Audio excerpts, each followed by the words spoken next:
Good evening, and welcome to another episode of The Take here on College Football Mafia Network. It's been a minute between the holidays and schedule shuffling to accommodate the big freaking Friday show. It's been about a month, so uh, good to have Becky and Pickles back on here.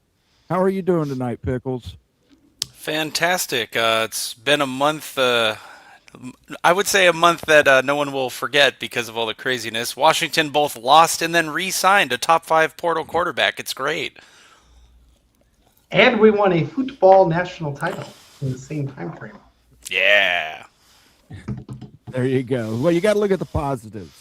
Um, The Big Ten Conference of Champions. we haven't. Well, let's pump our brakes first, but it's looking. I think it's looking positive on that end. We're going to talk tonight a little bit about the NFL versus NIL. Dante Moore decides to forego being the number 2 overall pick in favor of playing at Oregon for another season. Dylan Raiola is going to sit behind him on the bench. We're going to talk about playoff expansion. We're going to talk about the CSC and the Georgia president's comments that it might be time for self-governance if nobody's going to take action. Potential breakaway. We're going to cover all that and more here tonight on the show. But we're going to start off with Moore. We're going to start off with Dante Moore. Dante Moore stays at Oregon. Rumors are north of $8 million a year. Still substantially less than he would have made in the NFL, but I know you guys are not so fond of the Oregon Ducks, to put it that way. But what are your thoughts? What are your thoughts on Dante Moore coming back for his senior season? Business decision, and I'm sure I don't think it has as much to do with money because he would have been a top pick and paid arguably better than even NIL can muster.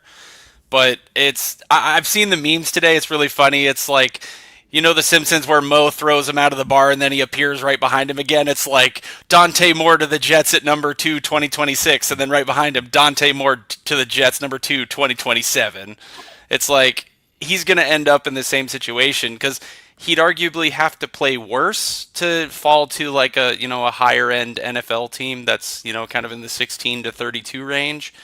It's your bad teams that need quarterbacks, and you're one of the top guys on the board. So I don't think I don't know what his decision is. Maybe he's just comfortable with his college situation and wants to put off the pressure of being the guy at an NFL team. I'm not sure, but it's a curious decision.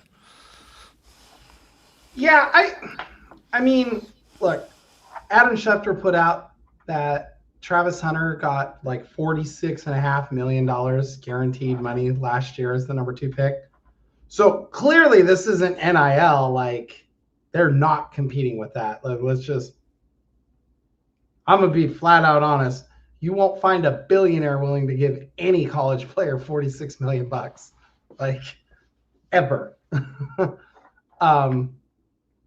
But at the same time, like you said, Pickles, like, it's going to be like, maybe he didn't want, people are like, oh, maybe he didn't want to go to the Jets. Trust me, there are worse places to be than the New York Jets. He could get, who might be fighting for that number 1 draft pick next year. A little bit north of Moe in there might be up there. I'd rather live in New York than Cleveland.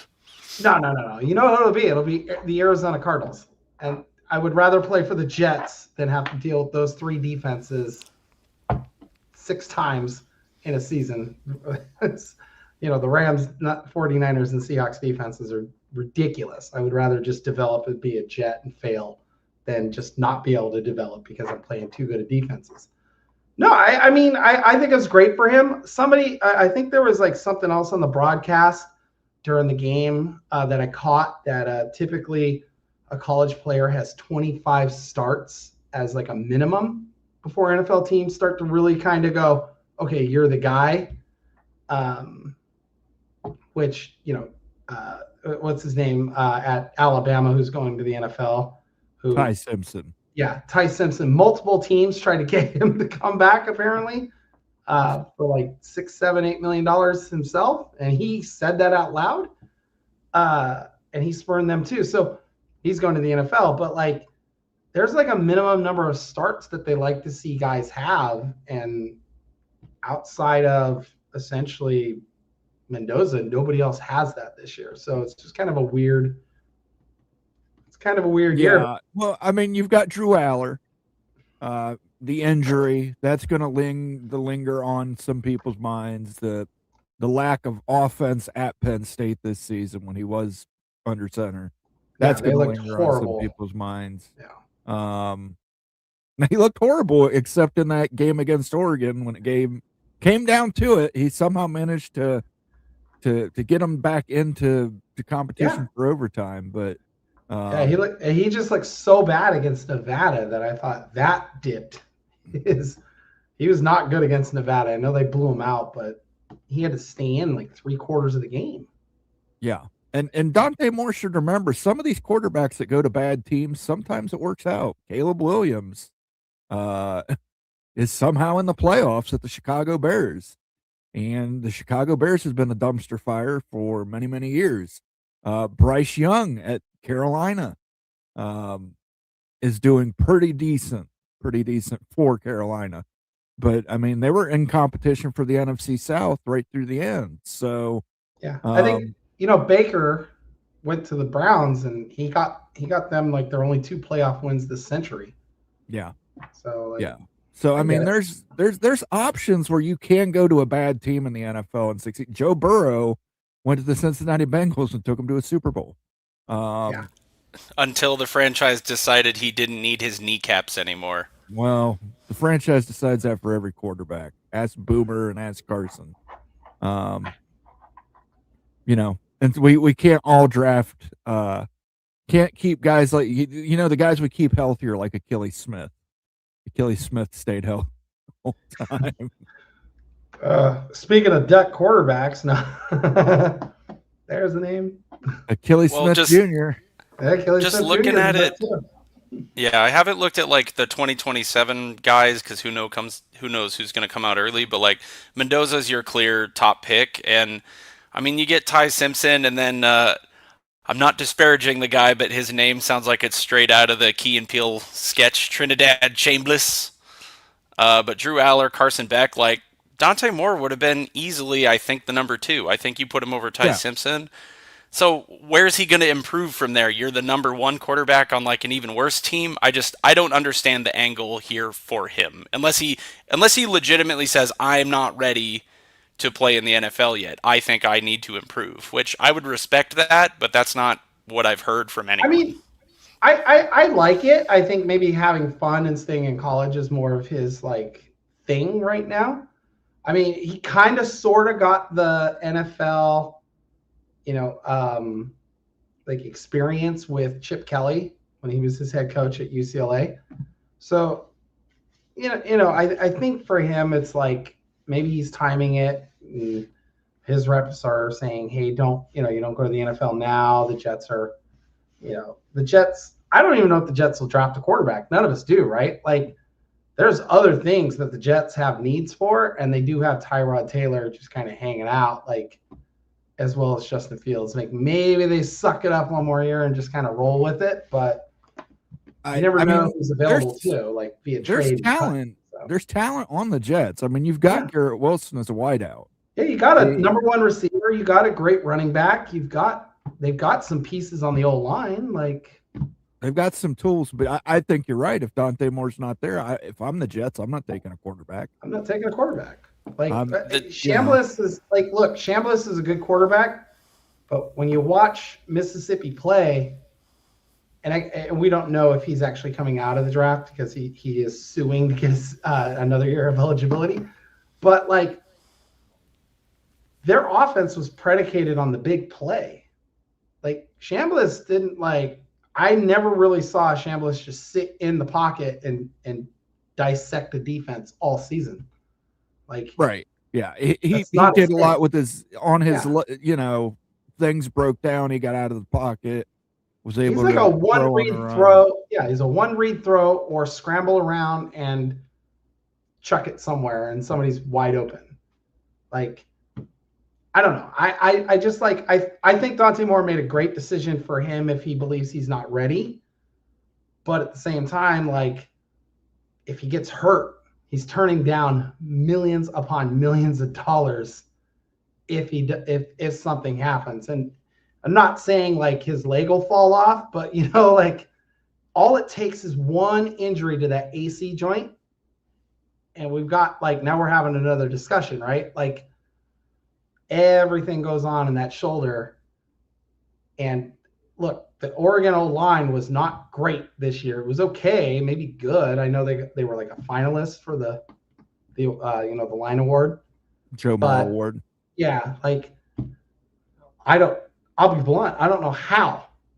I mean, they gave up over 20 sacks and half of them went to Indiana in 2 games. Like he got beat up in that Indiana game and he got beat up multiple times. Like Washington, he didn't really read the Washington brought corner blitzes and things on him all the time. He didn't really read that very well.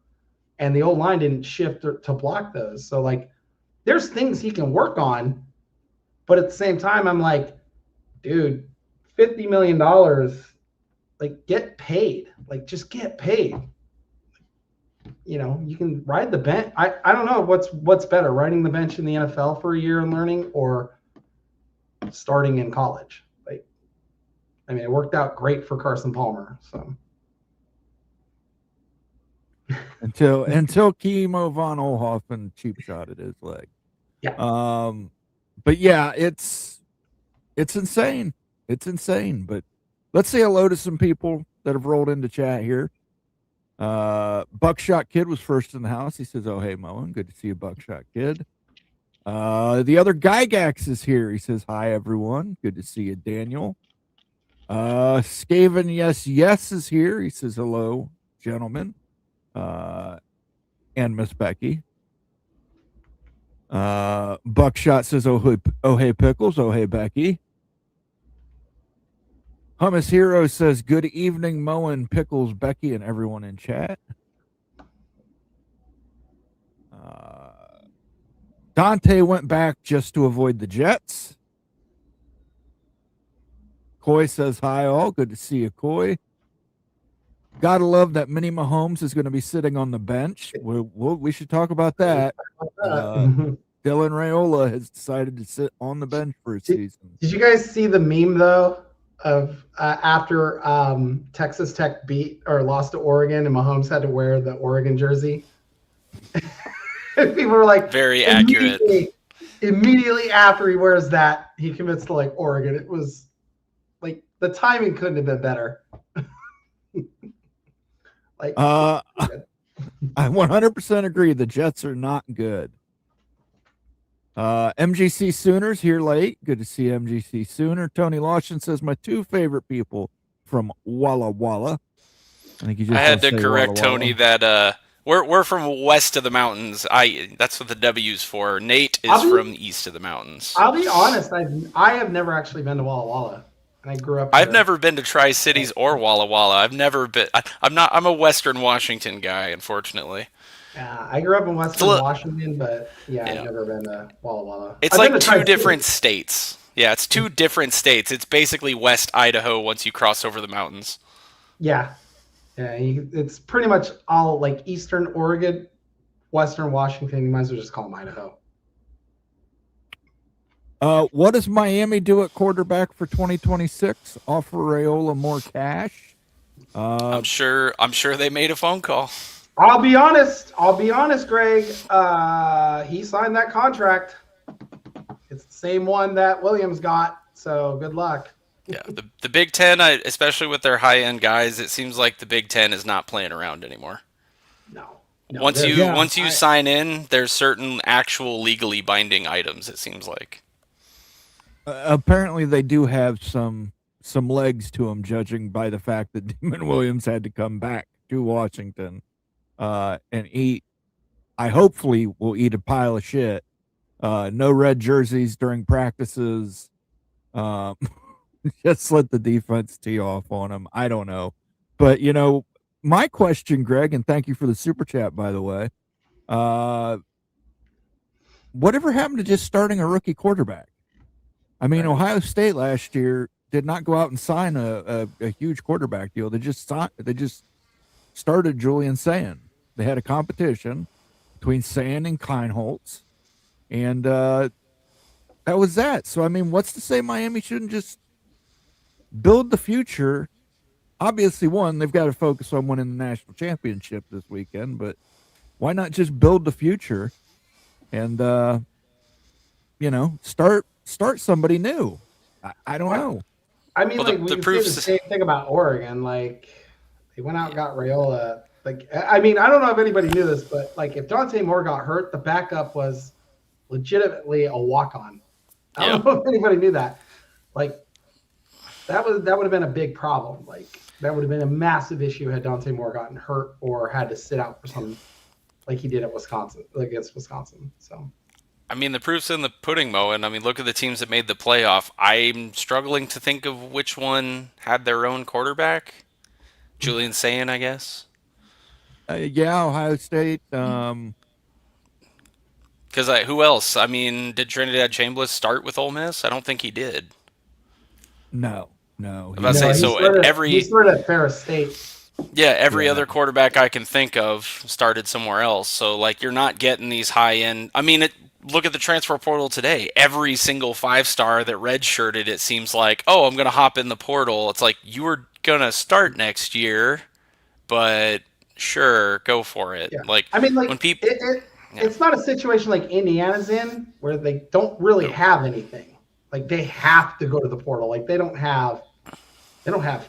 have nothing after Mendoza. Like, it's kind of a bare cupboard, right? Like, they only played 13 guys on defense, for God's sakes. It is, but at the same time, they've hit the last 2 years on transfer portal quarterbacks.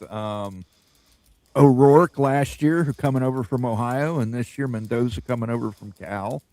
They got the TCU kid next year. Is that what it was? TCU kid, Josh Hoover. Yeah. Who is a great quarterback, but I mean, Hummus Hero saying that Stockton at Georgia was homegrown. There you go, Gunnar Stockton. Yeah, but exactly, we had to think of one. Think of one. I was going to say, I think say two. The kid at Texas Tech, I believe, as well. I mean, like you got you got the kid at Texas Tech. You got Damon Williams at Washington, Sayin at Ohio State. So we're looking at the trend though is portal quarterbacks, right?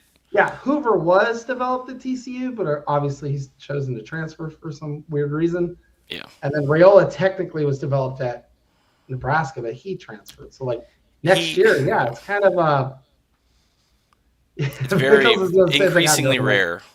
It's frustrating when you go, why aren't you developing your quarterbacks?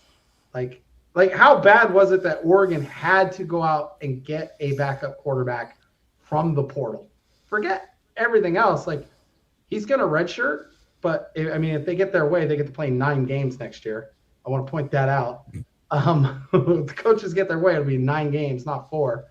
But like Crayola will just sit the pine and never really step into a game unless outside of whatever he's allowed to as a redshirt. Like it's weird to me that some schools aren't developing their quarterbacks, and I think that's why Oregon had to do it.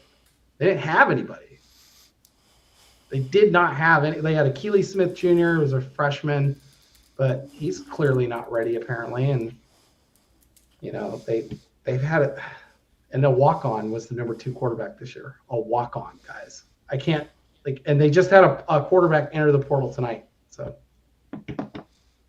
right before we got on the show. Bulldog, Mississippi gifted 1 membership to the College Football Mafia family. Thank you, Bulldog, Mississippi. And that much appreciated. Yes, that went to Mark Crenshaw.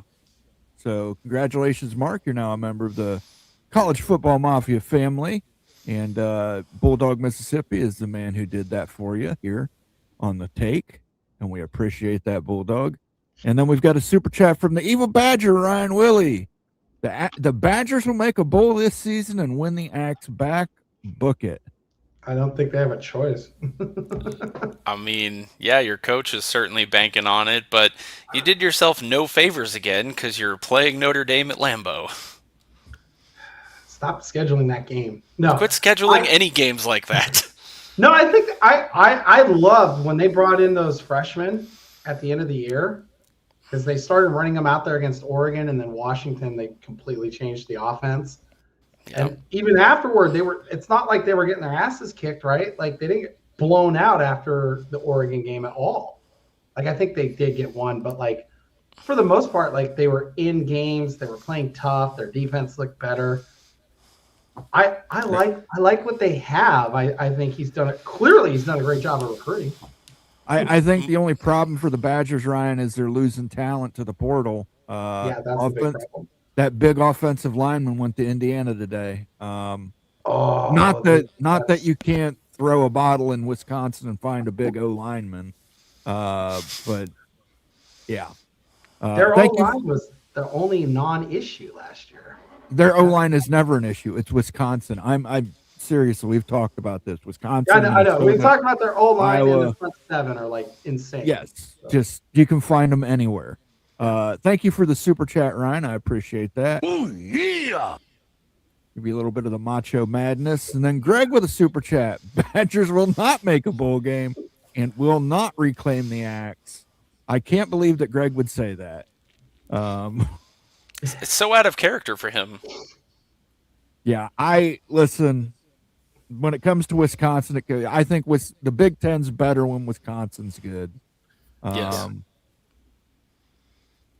Wisconsin should be what Illinois is right now. Maybe not your top end teams, but competitive and right at the edge of that playoff discussion. Like, we're like as a conference, the Big Ten is on the precipice of having like 11 or 12 teams that are just good, like flat out good. And then you always have a couple of great teams, but like not many conferences can go, oh, we're 12 deep. They just can't say that. And if we can get the Badgers can figure it out, the Big Ten will be closer than ever to saying that. And Greg's beloved Gophers can get, win a game outside of a bowl. Be helpful too. Yeah, definitely, Greg. I know you're hoping for this winner, but we shall see. I don't have faith in Drake Lindsay. Greg does. Drake Lindsay has very good freshman developmental year for the Gophers. I don't like his throwing mechanics. I've told Greg this. I think the kid winds up and floats way too many balls. In the Big Ten, those safeties, they feast on that. So he does have that big windup, doesn't he? Yeah, he really arcs it. He really arcs it. And to me, it's just like holding your breath every play. Like anytime you get a good pass rusher come from the backside like that, I would cringe. Yeah, like, we're embracing the stereotypes, but Washington, Oregon, and USC joining, you have much better secondary talent to go along the likes of like Indiana, Ohio State. You can't get away with floating those balls downfield anymore. No. Unless you're Phillip Rivers, apparently. He throws so slow that he can figure it out. I'd go back to avoid the Jets too. Yeah. I would too. Yeah, but they're going to be like Thanos, just like, I am inevitable. Dante Moore, we're coming for you one way or the other. Oh my God. Your failure, where'd that bring you? Right back to me. Gophers play at Washington next year. That's not ideal. No. Good luck. Good luck, because we kind of loaded up at running back and at D-line, which is crazy. They're still looking. UW is still looking for a wide receiver one and a couple of edge rushers. So we'll see how that goes. DeMond Williams drama aside, Huskies are still hard to beat at home, even when they're mediocre. Yeah. Tough environment, unless you're Ohio State. Ohio State struggled for like 2.5 quarters, by the way. Yeah, gave them a run for their money. They had to scheme their guys open to win. Literally scheme. The Jets are going to be in the same place next year, according to Sean.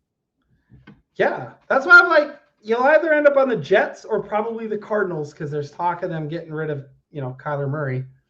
And it's like, where do you want to be? The Jets in the AFC East or the Cardinals in the NFC West? Yeah, I think I would take the AFC East. I'd take the AFC East. Like, you're going to get beat up in the NFC West. Like, just beat up. Bulldog Mississippi says you can develop in the NFC South. Well, yeah, because it's probably like upper level college teams with Baker Mayfield. Can Raiola transfer out or is portal closed? I'm assuming he thought Dante was going to the NFL. We touched on this a little earlier, Marcus, probably before you got here.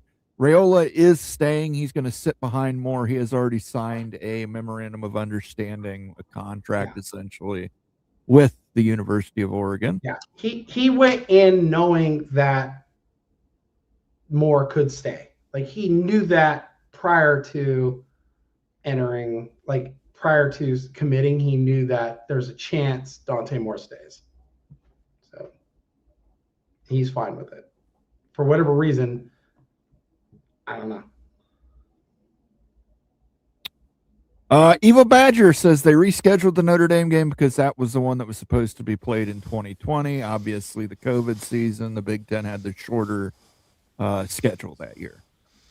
Right, but you eventually stack it right behind your Alabama seasons. Like, that's just poor planning. You could have pushed that to at least a year or two from now. I'm sure they had some kind of contract with Lambeau and possibly that could have done it. Still, it's not optimal. Let's put it that way. It is not optimal. It's not. At the same time, I mean, like, all of this wouldn't have been a problem had they just joined a conference like the other 4 schools from the Pac-12 did and figured out all this scheduling stuff. I mean, who knows? If you believe the rumors, then Marcus Freeman will be coaching the Steelers by this time next year, so it'll be fine. I don't believe the rumors. I think he's going to stay at Notre Dame. 18 touchdowns with 6 interceptions with no O-line and rushing game is tremendous freshman season, Greg says, for Drake Lindsay. I don't know. Struggled against Cal, though. Yeah. I'm sorry. The throwing mechanics, Greg, until that gets fixed, I'm not putting a whole lot of faith in Drake Lindsay. I just think he needs better weapons. Like, he's in a run-first offense. They need like wide receivers, tight ends. I don't know. They need just better. He needs better weapons. If he gets better weapons, good luck. Good luck, everyone else. Yeah, it looks like Tony Lashin summoned Nate talking about Walla Walla in chat. Hey, Walla Walla is good. You want to go fishing? Tushy River? Oh, yeah, that's good stuff. No, I had some time. My wife's not home from work yet, so I thought I'd check in with you numbskulls. How are things going? Fine. I mean, we're doing great. Got some super chats rolling in here. We got a lot of great questions, a lot of great comments, lots of stuff to discuss. It should be another great episode of The Take. I'll just sit here, and if you guys have an idea about something that I can put my opinion in on, I'll put my hand up. Okay. Jan Hulk says Browns or Jet. Who is the worst run organization? It's the Browns, hands down. Hands down. Although the Jets have had the worst owners historically. Yeah.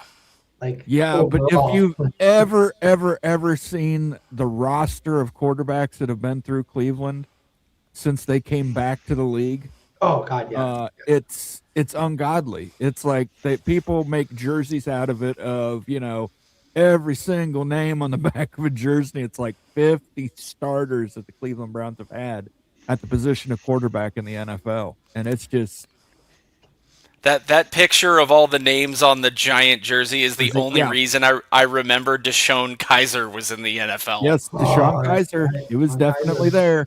God, he was there. Brendan, what was the 38-year-old quarterback from Oklahoma State? Oh, Brendan Whedon.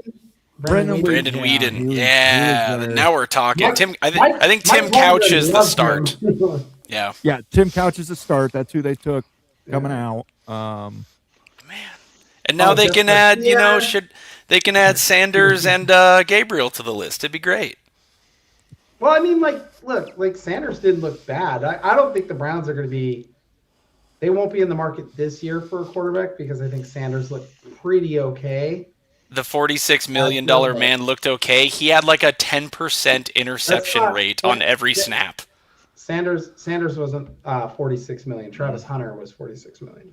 Oh, okay, that's who I'm thinking. Yeah. No, he looked fine. I mean, he got them. I mean, he won a couple of games. He got them into good spots. We all know why Stefanski didn't like him.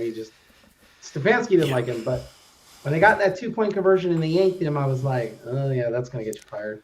Yeah, but to answer your question, Jan, it's by far the Browns. At least the Jets have some history and some They got a playoff Super Bowl. success recently, somewhat, for as bad as they've been. They got Yeah, a they had Super Bowl, and the Browns got the Super Bowl drive of the Broncos. The Browns do have an NFL championship, though. They do, with Jim will Brown. say that. With Those Jim don't Brown count. and Paul Brown. Right. They've If- never if been to it a didn't- Super Bowl. If it didn't happen on color TV, it isn't real. Well, let me say this because we also brought up the Arizona Cardinals. They're the oldest franchise in the NFL, and they have never won an NFL title. Never. If they did win one, it was prior to the NFL. And They're as bad as that old and bad. as bad as the Bengals organization has been, they've been to 3 Super Bowls, and they should have won 2 of them. So Yeah. maybe it's a little longer recovery. Dave's here says Rayola's throwing mechanics are awful. Yeah, but he assumes that he is Patrick Mahomes, and Patrick Mahomes is good. He can get away with crappy mechanics. Nobody else can Yeah, do that. Mahomes has crappy mechanics paired to a howitzer, so he's fine.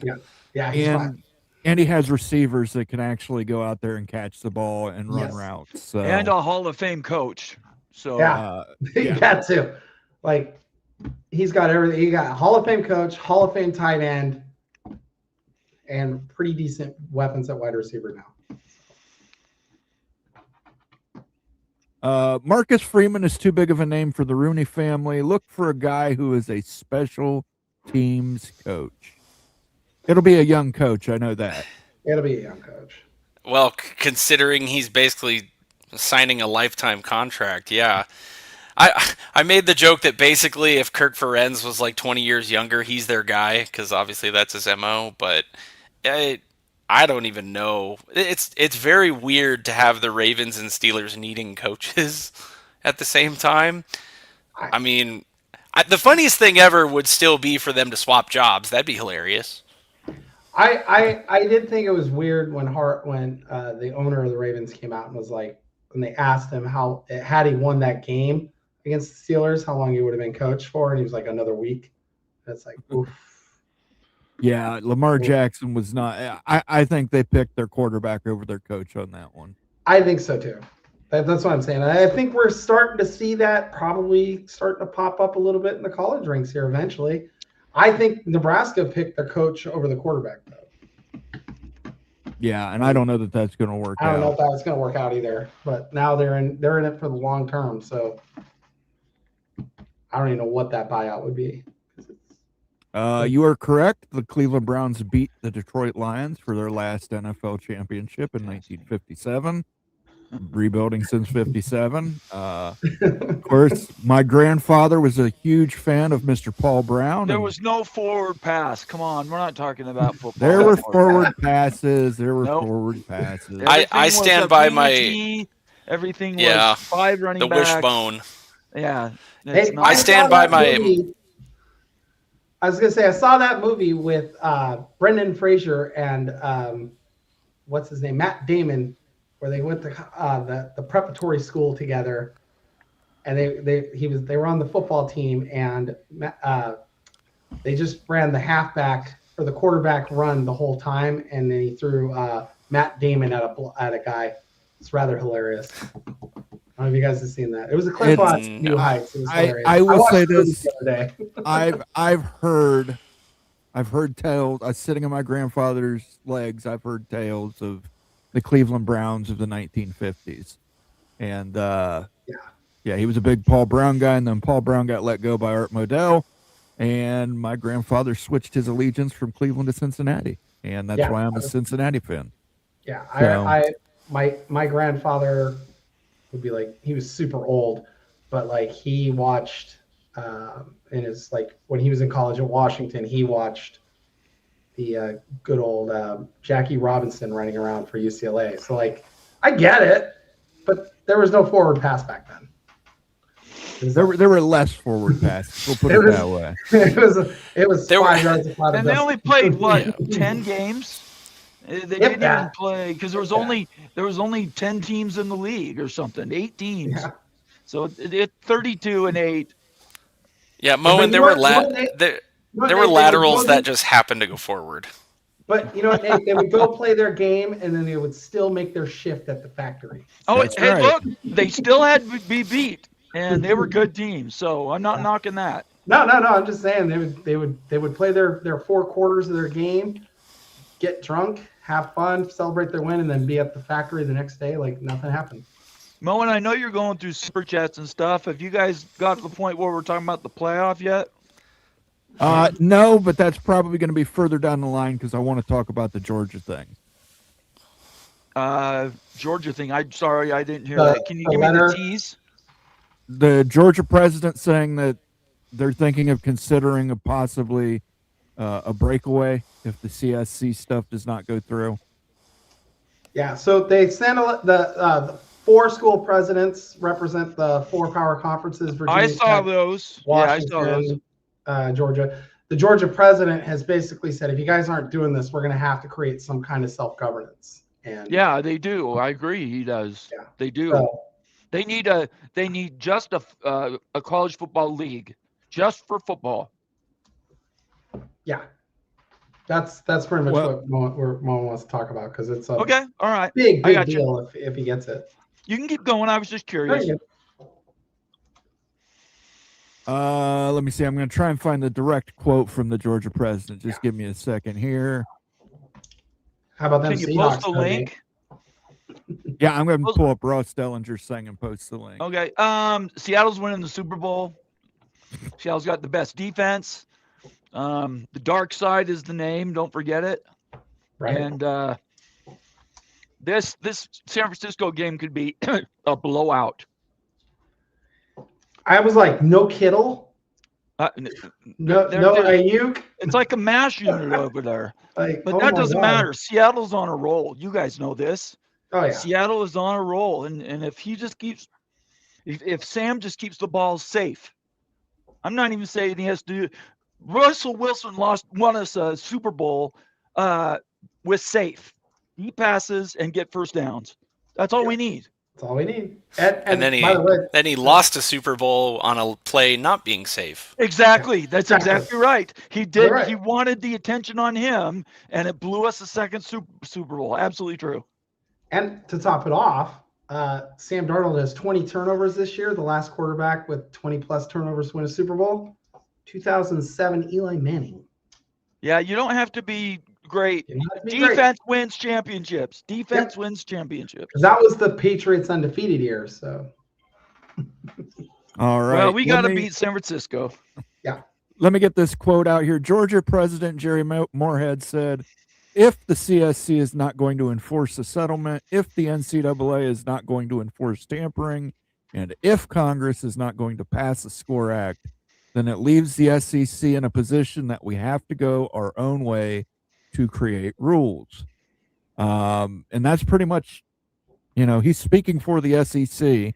The Big has not come out and said anything similar yet. I know that that's the sentiment within the Big Ten. Something's going to have to happen here.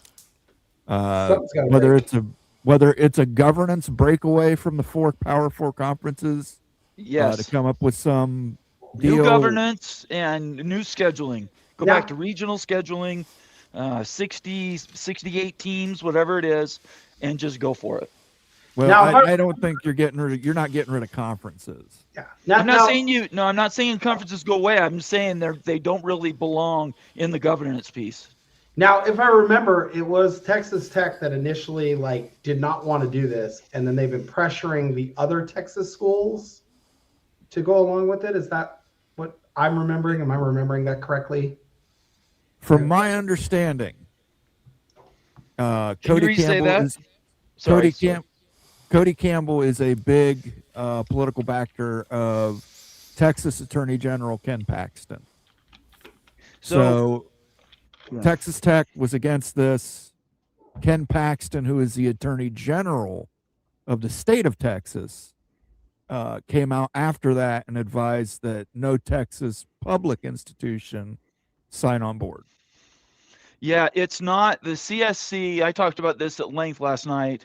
It doesn't make any sense to continue to paper over a broken NCAA system. It's better to have break and then fix. And it doesn't have to be a P2 breakaway. It doesn't have to have anything really to do with the teams themselves. It has to go with what are the schools that can support the programs to a some measurement. I don't know what that is, but some measurement. And then you turn around and say, okay, we've given you governance. Now this is how we can sort of fix the other problems that we've got. But at the end of the day, none of them's fixable if they don't do something with the players' representation. Yeah. So that's really where everything started being broken. It's trickled down from there. Yeah, it's a sticky situation for sure because listen, the SEC isn't playing around. This is not a joke. They are ready to walk. I think the Big Ten is ready to walk. I don't know where Yormark and Phillips fall in this category. Have not heard from them. Yormark will do whatever the SEC wants to do. Pretty much, yeah. We've figured that out. Yeah, and wherever Sankey goes, that's pretty much where Phillips and Yormark are going to go. Right, absolutely. But what if the SEC? And I know you're saying that's not going to happen, Nate. But what if the SEC decides, hey, we want to break away, and do form a Power 2 breakaway? Of course it's possible. I just don't think it's likely. Okay. Yeah. Okay. Of course it's possible, though. Anything's possible until it's not, right? So yeah, that could happen. Everything's impossible till it ain't. But yep, that's right. It's an interesting situation. They're coming out. They're saying it. We need the SCORE Act passed. They want the SCORE Act passed. They want. Yeah, I think that's broken too. They want that antitrust exemption. Yeah. They want it. That doesn't mean they should get it. I'm starting to think that the SCORE Act is just dying. It is. It's just going to die on Capitol Hill like everything else seems to. It has too many flaws. It has way too many flaws. Yes, it's not going to be passed the way. Yeah, I'm just like Capitol Hill doesn't pass. Like they haven't passed much in like 10 years. It's all. Well, I think it's going to die immediately. And the NCAA wants to be bailed out. They want a free do-over by getting antitrust and then rolling back all these things that they've lost control of. And if that happens, everybody, it will break college football. Because blood is in the water now with paying players. I mean, good luck rolling that back. I get I'm a simple guy, but to me the solution's been in front of us the whole time, and it's not some crazy legislation in Congress with a bunch of added clauses. No. I've said just make a 2-tiered system for your walk-ons and your guys that aren't getting big NIL money. They get scholarships, they're regular students, everything. They get all those benefits. All the players getting the NIL, make them paid employees. They don't even have to go to class. I don't even care anymore if they're just there to play football. Just make them paid employees, get them their money.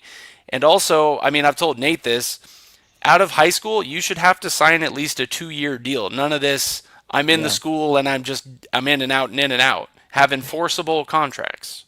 Make them paid employees and you can do all of those things. You could put them on a 1099. It would work very simple.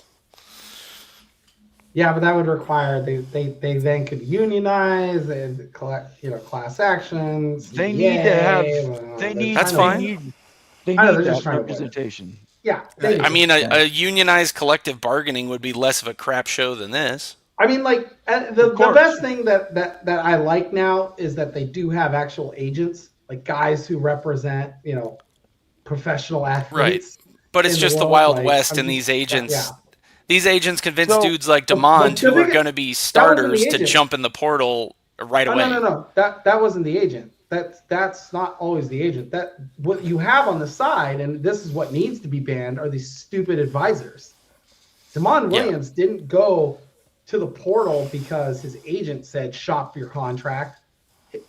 An idiot advisor was like, no, this has no teeth, you're fine. And then when he finally gets out there and he gets to see his actual lawyer, and his lawyer goes, no, this thing has teeth, you screwed up.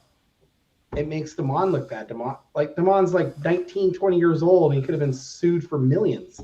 Yeah, So- you shouldn't have to recruit your whole problem. roster again every year. No, You that's the shouldn't other have thing. to, but It should be a contract like you see in the NFL, where it's like, until okay, the I'll players sign you for 4 years, $8 million instead of 1 year. $8 until the million. players can collectively get together and get representation, none of that's going to happen. No. All right, so moment I found it, I wasn't looking for it, but it popped up on my timeline. The original tweet was from Ross Dellinger, and it says, with little national enforcement and no federal bill, some college leaders are calling for a change. Can each conference govern itself, enforce rules, and compete only with its members? And then he followed that up with another one that says, Georgia President Jair Moorhead, if the CSC is not going to enforce the settlement, if the NCAA is not going to enforce tampering, and if Congress is not going to pass the SCORE Act, then it leaves the SEC in a position that we have to go our own way to create rules. That he's not saying realignment go their own way. He's not saying a P2 breakaway going their own way. They're talking about going their own way for enforcement and rules. So Absolutely. people are conflating the idea that they're talking about a breakaway, and all they're talking about is legislation here. Well, rules. one, we don't know exactly what they're talking. We're drawing our own conclusions based off the words said. So to say positively or negatively it is 100% this or 100% that, I think is unreasonable. Okay. I see the words he said, and I can see where you interpret it saying, no, they're going to a 68 team. No. I'm saying they're coming up with their own rules just for football. Sure. Not I can relying. see, That's what I'm saying. right. But I can also interpret it the other way that, hey, they're talking about potentially the SEC, the Big Ten taking leadership and saying these are the rules, and if you want to play with us, then you have to play with these rules. Let me put this out there to you too. Ain't gone? No. Nate, you left. He left. I didn't. You Hold switched on. the screen, Owen. But let me put this out there to you too. It only shows 3 when you do the other thing. But let me put this out there for you, Moen and Nate. Like, when you're looking at it, and like, let's say the FBS is not the FCS, but just FBS. I would assume it's just going to be the bowl subdivision, not the championship subdivision, right? Right. Yeah. What is to stop, like, in your eyes? Like, let's say they do start to create their own governance, right? Uh-huh. At what point do you think the NCAA steps back in and goes, no, you're still under us? At what point does football then go breakaway? Because inevitably that's where I'm seeing it leading to. If like they're saying we have to have rules. The NCAA is like, we've made you rules. But that has nothing to do with the consistency of the teams that are in the NCAA. They are already away from the NCAA just generally in most things. The only thing they've kept is some of the rules as it goes to roster size. Some of those things, recruiting and tampering still in there, even though we haven't had tampering for a decade. So there's nothing stopping them, because all they have to do is create rules that only report to the CFP.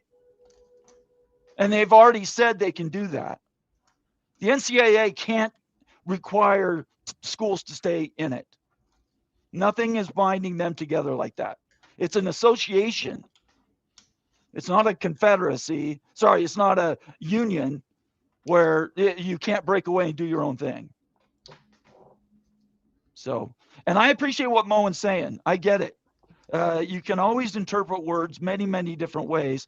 I think at the end of the day, the theme should be it's broken so bad that it's going to take more than just paper mache covering giant holes in wallboard in a house you're rebuilding. It needs to tear down the building. They need to build something different so that then they can enforce themselves. They don't have to. They can empower the CSC if they bring in athletes as part of the process, and they can walk away from the NCAA. Leave them to do football and Olympic sport. Basketball and Olympic sports. I've been an advocate for that organization for first time I heard it was maybe 3 years ago. I mean, I guess I was leaning like where Moen was leaning, because the Power Four, just in general, the Power Four, like, they're all going to pay their players. We know for a fact that some of the other programs in the G6 are not paying anybody. Like, you got the Oregon States and the Washington States of the world who are going to pay, who have good, have pretty decent NILs and stuff, and like they'll do it. But like, not everybody's paying these guys. That's why I'm like kind of like with Moen on this. I think there could be a breakaway from that language, because the four, I don't think it'll be 48. Let me just say that. I just think the autonomous four are going to basically say, you know what, we're going to have our own thing. We're going to have a commissioner. You know, we have conference commissioners. We'll have an overall commissioner. We're going to pay these guys. We're going to have caps. We're going to do things. Maybe they do like what Pickle said. We're going to make them we're going to make them employees, et cetera, et cetera. I just think that's what he's talking about. Like, if we don't get this, we're going to break away. And if you're not willing to do this, like the CSC, like say Texas Tech, I'm going to use them as an example because Cody Campbell's been vocal about not signing it. They're going to say, you're not with us. They're just going to go get somebody who will be with us. There's actually legislative reasons why the schools in Texas don't want to sign it, why the AG says don't sign it. And it has to do with states' rights and what the schools can claim by themselves without having enforcement from some way far away third party that you don't agree with the way they're doing things. The CSC, when it came out, was broken. It was crippled originally because there was no enforcement in it. So they're trying to retroactively bolt on all these additional rules for enforcement. And why would you agree to that? I agreed to the original organization. You didn't add enforcement to the deal so you could get it passed. We're not going to give you a double dip and a second time to just you grab rules, pick rules out of the air, and we're just going to enforce them. And here, oh, by the way, you got to sign away your rights now. If you look at a calendar, that's how it went. There was a reason the order we've gotten here now, and we didn't get here a year ago. Autonomous 4 is what Daniel says, right? So that's what it's talking about with the rules. It's true, autonomous 4, but I just want to clarify. I think if they do break away as the Power 4 conference, I do think you're going to have the Big Ten and the SEC leading the way and possibly having a larger share of governance than the Big 12 and the ACC would. Maybe, sure, it's possible. I don't believe it'll be. I believe it'll be very similar to the CFP, where it might be the Big and the SEC both take 35% each, and then the remainder is left for the Big 12 and the ACC, assuming the ACC remains an autonomous conference. That could go. We don't know what's going to happen. Again, I mentioned it in the Moen Confidential members only video this week. By the way, if you're a member, check that out. There's a 2028 look-in clause. And that 2028 look-in clause has what's known as a material realignment clause, which says that any realignment is based on the value of the teams that leave. So if the ACC is to lose like a Miami, a Florida State, a Clemson, that drops their percentage. They go down in value. The Big 12 would actually make more money at that point. Go Black here kind of says along the same lines as you, Moen, there won't be a true breakaway until the ACC folds like a car stripped for parts. I don't think they're going to fold necessarily. I just don't know that they're going to be autonomous again. But I mean, look, if Nate's got something going on, now I'm going to go back to the 3-person. If they've got something going on, they're definitely going to. Big 12's going to eat too. It's not just going to be the Big 10 and the SEC, and the Big 12's going to eat too, because those ACC schools are going to look at it. There's going to be some, that are just going to stay behind and say, okay, just pay us all this money and we'll live on this money for the next 10 years. But there's also going to be additional schools that say, hey, if I'm a Louisville, if I'm a Virginia Tech and I don't have a slot in the Big 10 or the SEC, I'm saying give me the Big 12. Here's the thing. I'm not on that path that the ACC is the one that collapses, because like we don't know how to go. But like, because it all comes down to who the TV partners could end up being. Sure. And Yeah. The ACC still has that longer contract for whatever stupid reason with ESPN. But like, I could see the two of them just deciding these are the best schools and both collapse and they form their own new conference. Like the best of the rest. The best of the rest. And I think that can end up being a thing, especially as we now know TV partners are going to be slim pickings. They're not going to be easy. And I think, like, specifically, I do think the Big 12 is very interested in what the Pac-12 is doing with USA. And I guarantee you they're very interested to see how this plays out with TNT Sports, Turner Sports. I don't know what it's called anymore, the new enterprise. But, like, how those numbers reflect on television, because if they lose either Fox or ESPN, and I think most people are starting to think it might be ESPN because they have the SEC and they pay so much for it, that like these have to succeed or they're going to have to work it out. The best of the rest are going to say, can we get a better deal as our own entity? You know what I mean? Like, not saying it'll happen. I'm just saying, like, I can see that as a possibility. It's a possibility, yes. That's a big possibility for me. That's why I'm like, I'm not certain any conference dies. I'm not certain any conference loses their autonomy. But what I am saying is it's going to be slim pickings, and one conference has a longer contract than the other. And it does help them out a little bit in that if ESPN does decide to keep one, they have them for an additional 5-6 years or whatever it is. So it's like, so here's an idea that I've had in the back of my head for a minute. Brett Yormark could already be negotiating for a master contract with TNT, and they could come up with a possible buyout amount, and they could possibly get out of that deal with ESPN. I'm not saying it's going to happen, but the money drives all the decisions. I don't even think they need to buy out, though, Nate. It's not that long of a contract. It's what, 2031? 2030, 31. Over like 4 years, Yeah. Yeah, I wouldn't even worry about buying it out. The problem with Turner Sports is you're going to have to find out what happens with the HBO, Warner Brothers, Discovery. Agreed, Netflix. Yes. Yeah, Netflix versus the Paramount hostile takeover bid. Right. But yeah, again, that 2028 material clause, that I know people are saying, well, expansion's over. It's not. And this was Yormark actually helped put this in as the Big 12 president that says if value leaves your conference, that value gets divided to the new conference. So if Miami, Florida State, Clemson all leave, that gets added to whoever picks those up. And the same is true of Louisville, Virginia Tech, Syracuse, Pitt, any of those potential teams for the Big 12. The Big 12 would actually make more money because they'd get a larger cut. They would go from, say, 13% to 17%, and the ACC might go from 17% down to 8%. And let's not make like any bones about it. Everything Texas Tech is doing right now is to position themselves to try to leapfrog somebody to get to either the Big 10 or the SEC. Like everything they've been doing, like trying to get new, like trying to be a national title contender, everybody's doing it. BYU's doing it. Utah's doing it. Oklahoma State, I thought they were going to do it, but they fell off the The word isn't expansion necessarily; it's consolidation, and Yeah. that's where a best of the rest conference comes in.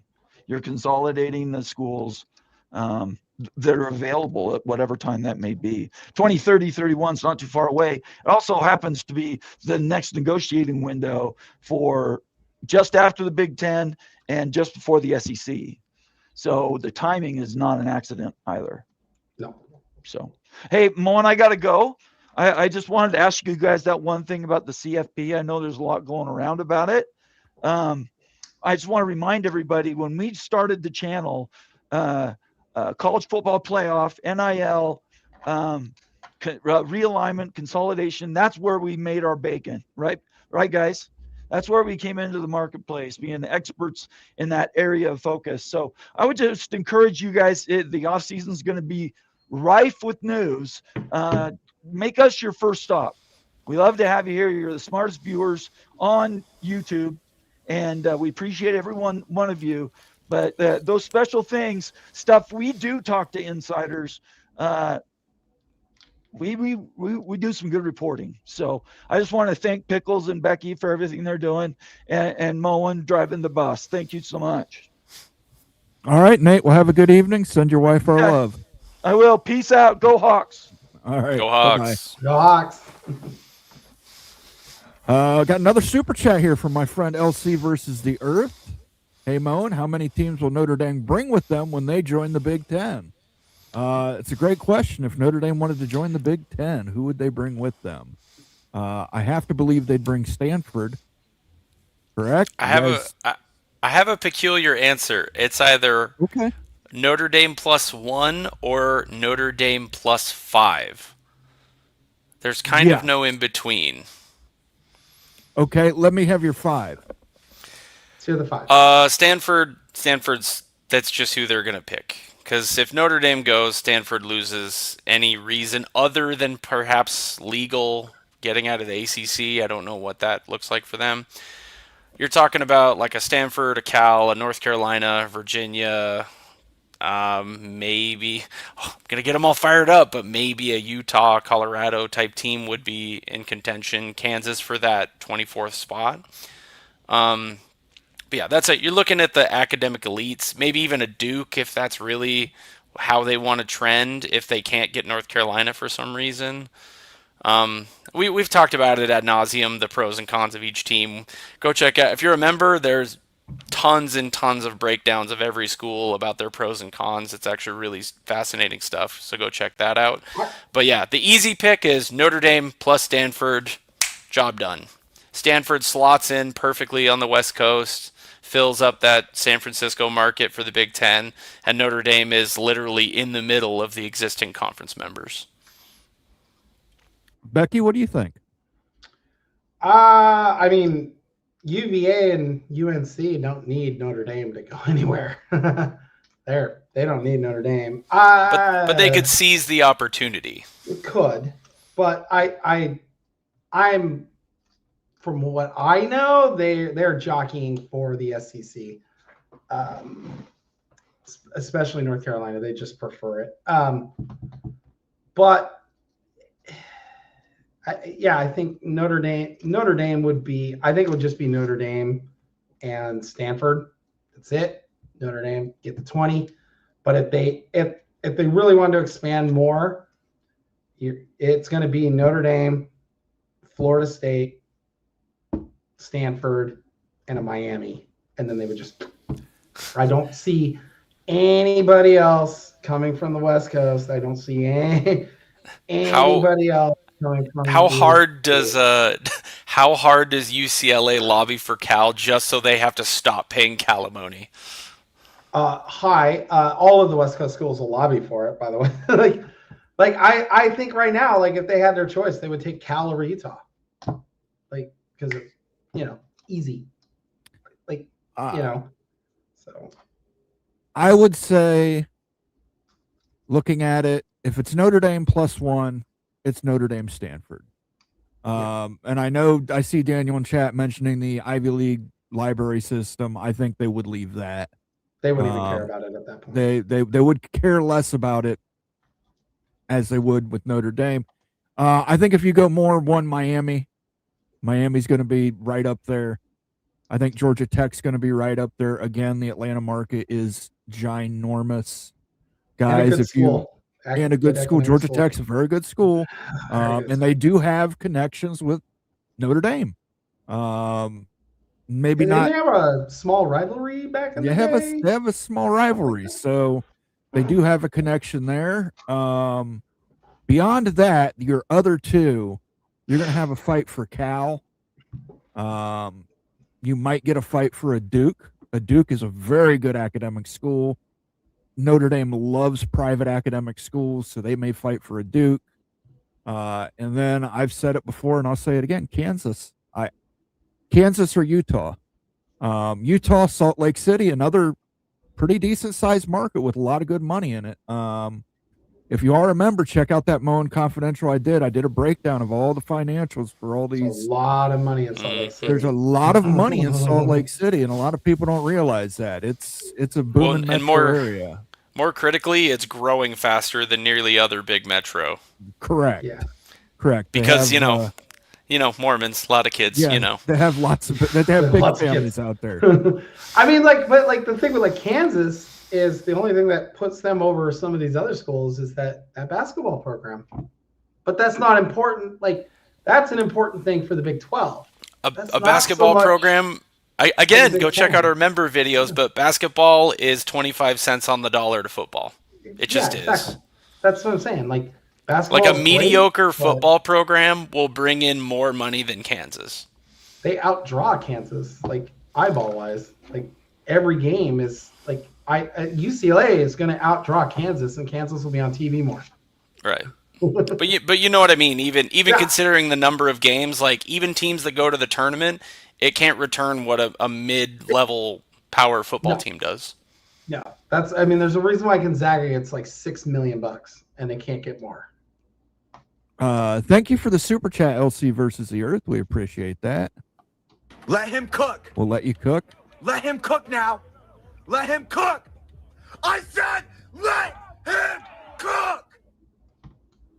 Bulldog Mississippi says Duke, Virginia Tech, Pitt, Louisville will all go to the Big 12 when they carve that thing up.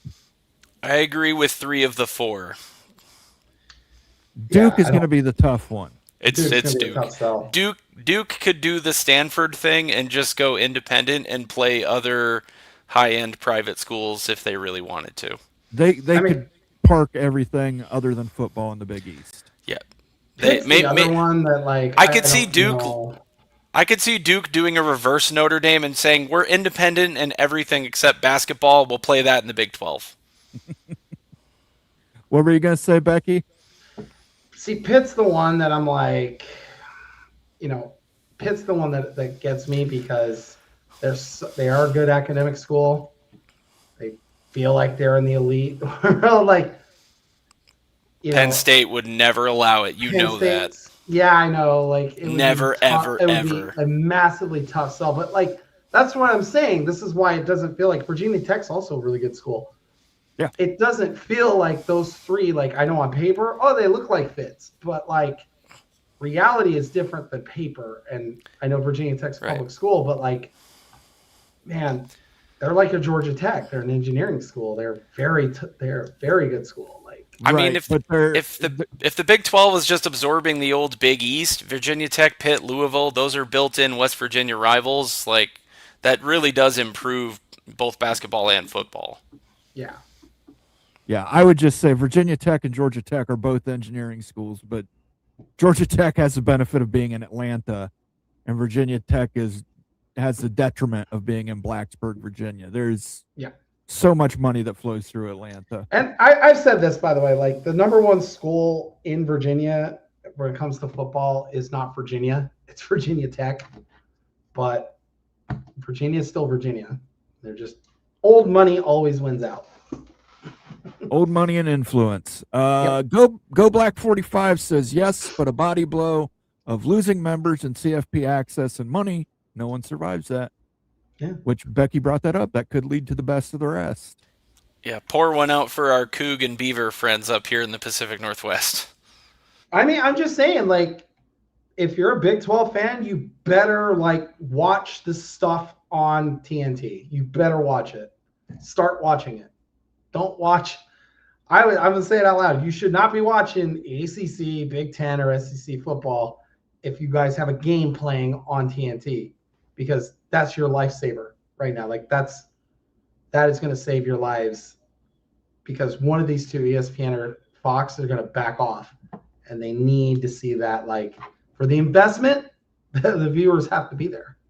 Yeah. 200,000 viewers ain't going to cut it. Go Black 45 says SEC only goes past 20 if they can get Colorado and Kansas. 23rd, Oklahoma State. 24th, maybe WVU, with Utah being a long shot. I really don't see the SEC going past 20, guys. Those are curious choices, too. I see the SEC taking Florida State and Clemson. I get it. They're in those states already, but there is value there. That material value clause, and Virginia and North Carolina. This is why I don't see the Big Ten going past 20. I just, the SEC is going to get to 20, and the Big Ten is going to get to 20, and they're going to cut it off. They're like, we're set. I see the Big Ten has to get to at least 22. I can see that scenario too, but like I can also see them saying if they get the biggest brands that they possibly can, if it's not Notre Dame, they're going to stop at 20. Right. They'll just stop at 20. Yeah. But they would, can just tell definitely, you from a scheduling standpoint, these conferences get super unwieldy past like 20 teams. It gets way complicated to try and move everything and shuffle it around. Right, but let's say the Big Ten immediately it gets to 28. They want that material realignment clause. The SEC is moving. The Big Ten takes Miami, Georgia Tech. Notre Dame comes along in 2030. Do you tell them no? You can't. You can't. You can't. It's too much money. So you get Notre Dame. Notre Dame's going to get to bring probably 3 teams with them. Stanford is number 1. I think Duke would probably be the second one. And then I think you're going to have and again, this is why it's important that the breakaway could, like the best of the rest could be a thing, and the ACC survives. Notre Dame doesn't need, if the Big Ten, we know the Big Ten is going to say no to access, but if the SEC, the Big 12, and the ACC are all still around, they're going to give them that access. That's why I said it's going to stop at 20. As long as they have access, they're not joining a conference, like at all. However, they got that stupid handshake deal. They've got to be in the top 12 now to make a playoff is bull. But like, okay, here we go, because they'll go undefeated with their crappy schedule, and they'll definitely be in the top 12 because it's not going to be difficult to go 11-1 with that schedule.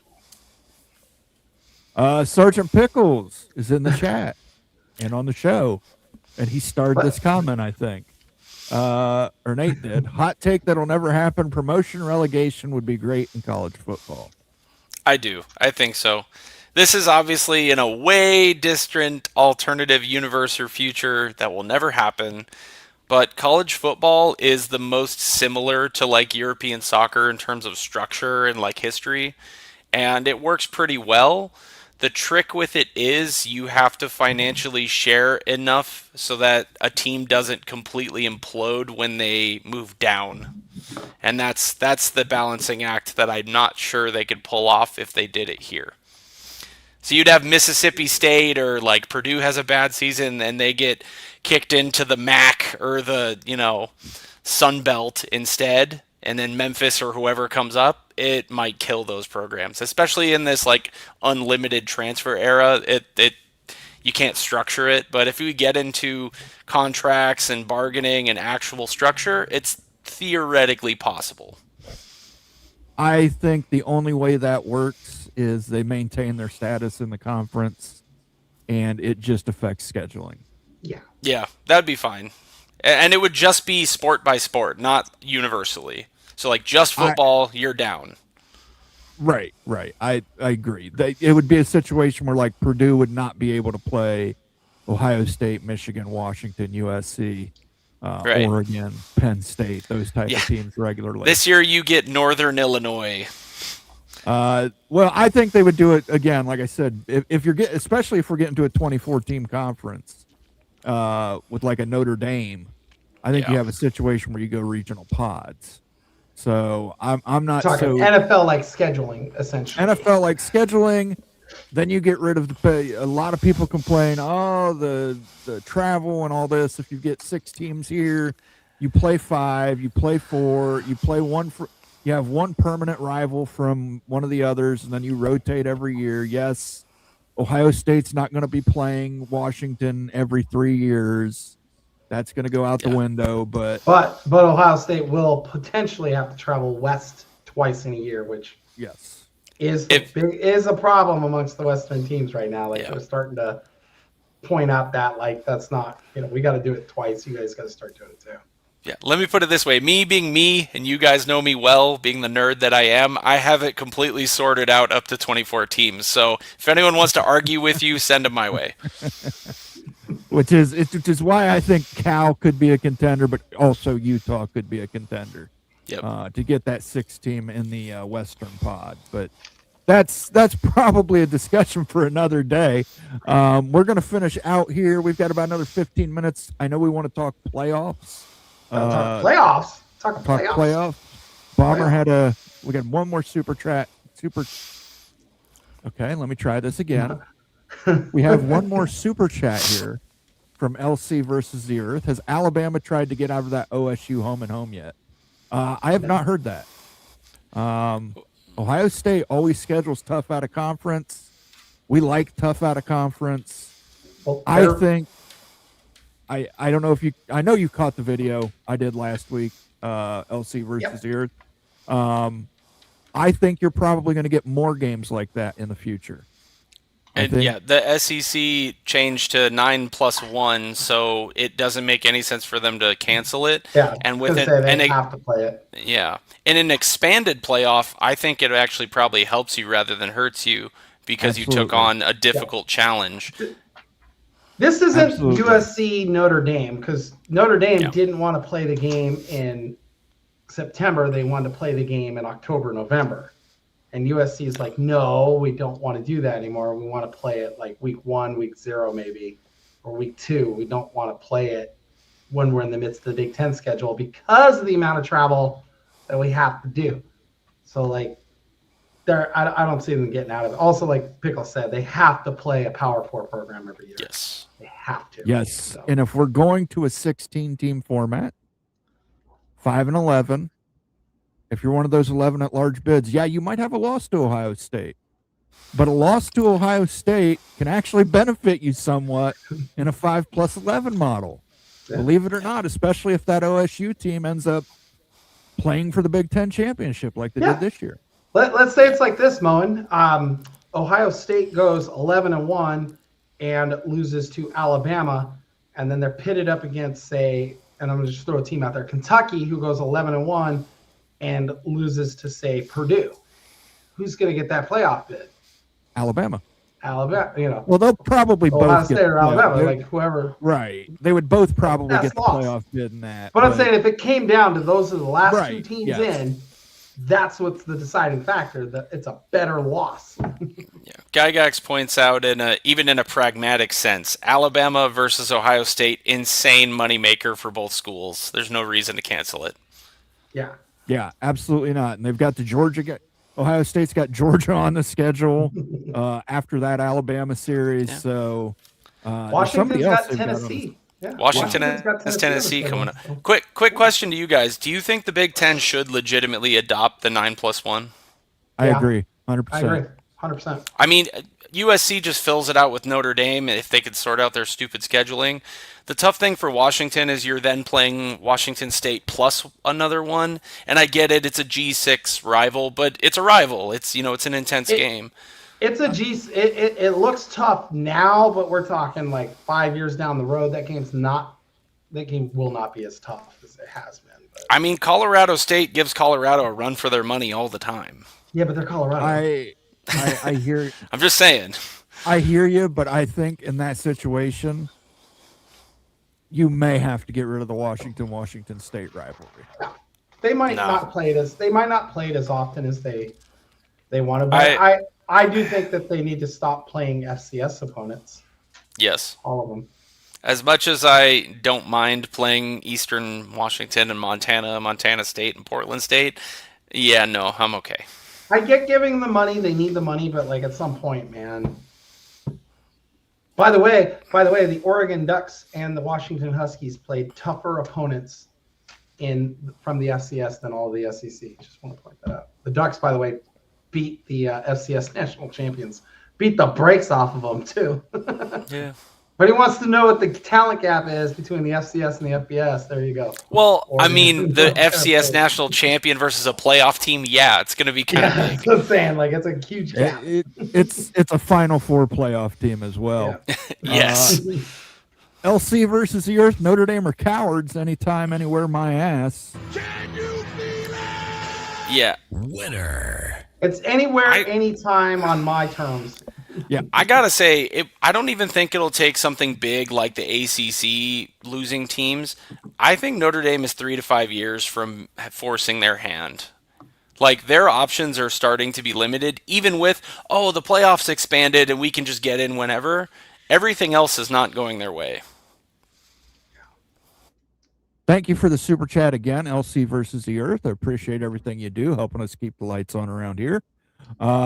Speaking of playoffs, Nate did a show last night, and this was reported that the Big Ten, according to Heather Dinich, had floated that they would accept a 16-team 5+11 model if it meant down the road there would be a 24-team model. I don't think that's the case. I think that 24-team model is a red herring for something else, but I wanted to get your guys' opinions on it. Do you think 16 is where it's at, or do we have to get to 24? I'm on the 24 team, and let me say why. Right, we have over 130 FBS teams. Okay, we have 11 conferences. Okay, we have 10, 11 conferences, whatever. We have independents, all that. I'm one of those people that the FCS lets everybody in. By the way, everybody gets in. Every conference champion gets a shot. It loads up well if you're one of the top, like, 6 or 8 seeds or whatever. You get an automatic bye, but it's only 1 week. And it helps line up getting you into position to still keep the bowl games and have a neutral site national championship game. You can do you don't have to take any time off. Maybe you take a week off because Army Navy does play their game when they do. And I know people say, well, there's going to be so many blowouts, Becky, so many blowouts. Have you seen what we had when we had 4 teams? Jesus, we had a team get beat 41-0. We had a team get beat 38-0. We had a team get beat 59-20. We had a team get beat 63-28. Blowouts are going to happen. Like, it's inevitable. They happen at the FCS level too. But you know what you do have, guys? You have the Illinois States of the world, who were one of the last teams in and got all the way to the national championship game. I know everybody keeps saying, I want the best. I want the most deserving. The playoffs aren't about who. The playoffs are about who's the most deserving, sure. But the best team doesn't always win. We see it in the NFL. We're going to see it in college football. Miami's number 10 in the nation. They're in the national title game. If they win, would somebody say on paper they were the best team? No, they were the hottest team. They are a hottest team. They are not the best team on paper. And Miami fans would tell you that. They're good. They're great. They're just not the best team on paper. There are other teams out there, like in Oregon or in Indiana or in Ohio State, that exist with more 5-star players, more everything. Indiana's not even the best team on paper. They're just the best team, right? Like, they're the best team on paper. No. Literally on paper, they are not. They only have 7 4-star players. On paper, they are not. Oh, well, I'm just talking about, like, performance. Blue chip ratio. They only have like an 8%. Blue chip ratio is what you have to look at. Like, that's the only way to, like, look at it and have some subjectivity to it. Otherwise, like, it's just eyeball test, right? We know Indiana's a better team than, like, Oregon, but on paper, they're not. So, like, I like it because you get the 24, you get multiple games on campuses, And then you still get the bowl games in which you can have the New Year's Six still be something, because the New Year's Six ain't going. They're not going anywhere. And maybe if you set it up right, like push the season back, like up a bit, like into August, you could potentially have the Rose Bowl, who's going to lose their potentially lose their occupant for the foreseeable future. Just make that the national title game and have everybody go there. And it's getting remodeled anyway. It's perfect. Everybody plays in the granddaddy of them all. Get the big Rose logo on the center. National title game. Boom. Easy peasy. That's my thought. Okay. Pickles. What I think will happen versus what I want to happen. I think it'll keep expanding because, much like the NCAA tournament, they're not going to turn down a dollar sign they think is out there. The best thing for football in terms of quality and I think deserving is 16. No bias, straight in. I don't like the 5+11 model. I've told you guys this in chat, and everyone thinks I'm crazy. You give the Power 4 conferences all 3 auto teams, and 3 and 4 in each conference play for a play-in game. It replaces the conference championships. You just do the conference champions old school. You just award it, tiebreakers at the end of the season. You don't have a conference championship game because the playoff is what really matters. Also, I despise these bowl games as the quarterfinals. They're stupid. People will stop going to them. But you've seen it. The quarterfinal prices, they weren't fully attended. Ticket prices were dirt cheap. And as time goes on, these teams that go to the playoff regularly, they're not going to go to the quarterfinal games. They're going to go to the semifinal and the championship. It's awful. Put them back on home sites. 16 teams, home site through the semifinals. Make it happen.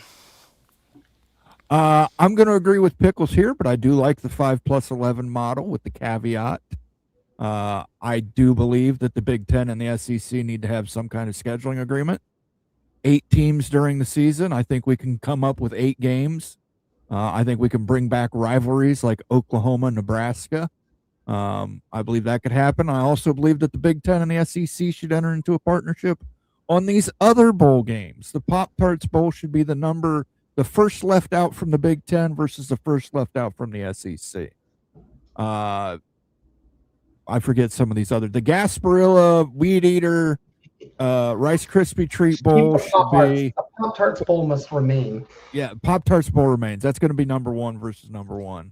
And then, the Gator Bowl should be first big out versus first SEC, or second big out versus second SEC out. I think you would draw a lot of ratings that way. I think you make a lot of money that way.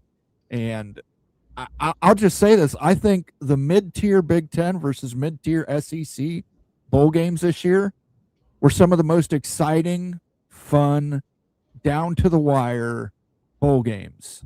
Iowa, Vanderbilt, Tennessee, Illinois. I'd like to see a lot more of that. I'd like to see either a 4 or 5 game bowl layout with Big Ten versus SEC outside of the playoffs, but I would want a 16-team playoff. And then you could have a 5+11 model. Then I would have no issue with it. Yeah, you have to have the 5. You have to make it 5. The G6 must have a path. No, 3 per conference. Make it happen. You gotta give the G6 a shot. Well, here, and they will win. Do you guys know my other hot take for like the G6 spot? Because everyone complains about it.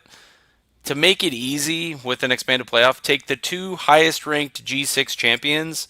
They have a play-in game for 1 spot. Just do that.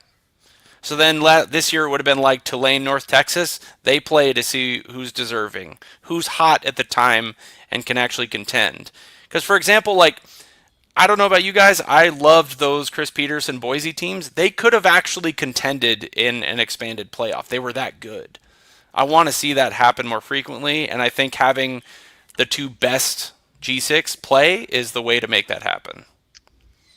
So, I understand where you're coming from, but JMU would have smoked Tulane. Just whatever team it was, right? But give them something. You got to give them something. I would take the 4 best G5 conferences and have them both do play-in games. I would do 1 versus 4, I'm fine 2 with that, versus too. 3, and give 2 slots Sure. to the See, G6. the issue though, Okay. the issue with that is you still have the Army Navy game. That The has Army to be- Navy game, always gonna be played should move to week 0. Week Yeah, 0. never- Grrr. Should be the Never opening moving game it, of the guys. college. Should be the opening game of the college Standalone. football season. Yes. Should be I the know. opening game. They've been Put playing that this game. Okay. They've been playing this game where they've been playing it for like 90 years, guys. No. No, The Army and Navy people don't care. Play that thing anytime, any place. Put that sucker in the Rose Bowl and make half the stadium Army, half the stadium Navy. I know you could do it. Well, yeah. I mean, they should be moving it around the country, not just. Let's playing it around go.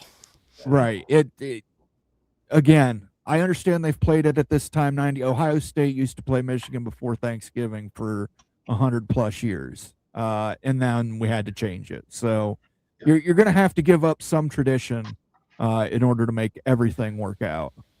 LC versus the Earth with another super chat. USC would rather play an honorable institution of higher learning such as Stanford or Cal instead of the cowards from South Bend. Well, I don't know about rather. I don't know about rather, but they're certainly less of a pain in the butt to deal with.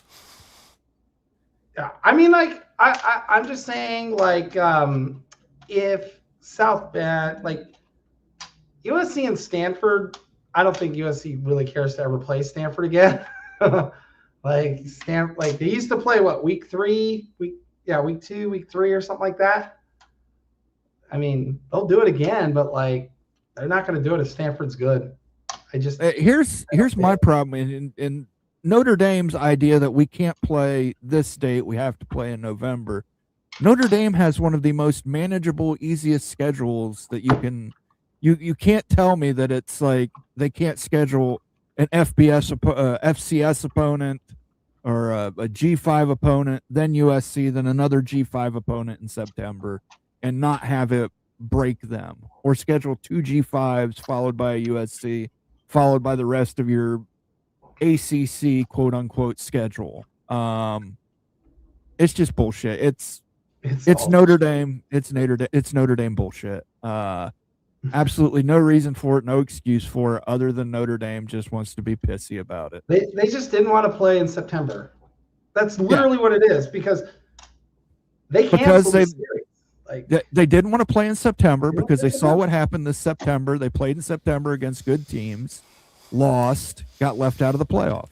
They want to catch USC when it's cold in South Bend. They don't want to catch USC when the weather's like perfect. I mean, how embarrassing would it be to lose to NIU and USC in back-to-back weeks? That'd be horrible. That would be horrible. For everybody but me. I would love to see that. Moen would turn that into his personality for like a month.